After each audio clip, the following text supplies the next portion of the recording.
DIG asset عثمان غنی صدیقی اور SSP ضلع کرنگی طارق نواز کی خصوصی ہدایت پر تھانہ شاہ فیصل کالونی پولیس کی منشیات فروشوں کے خلاف کارروائی کا سلسلہ جاری ہے۔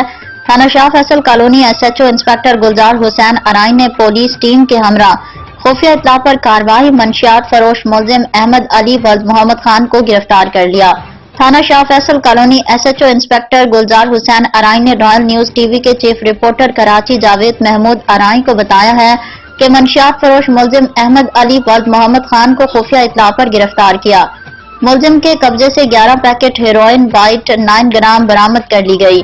گرفتار منشیات فروش ملزم کے قبضے سے ایک موٹر سائیکل نمبر KJO 4737 انجن نمبر 1525983 چیجز نمبر 2599717 پولیس تحویل میں لے لی گئی ہے۔ تھانہ Shah Faisal colony SHO inspector Gulzar Hussain Arain کے مطابق گرفتار منشیات فروش ملزم کے خلاف تھانہ شاہ فیصل میں مقدمہ درج کر دیا ہے۔ ملزم کو مزید تفتیش کے لیے شعبہ تفتیش کے سپرد کر دیا گیا ہے۔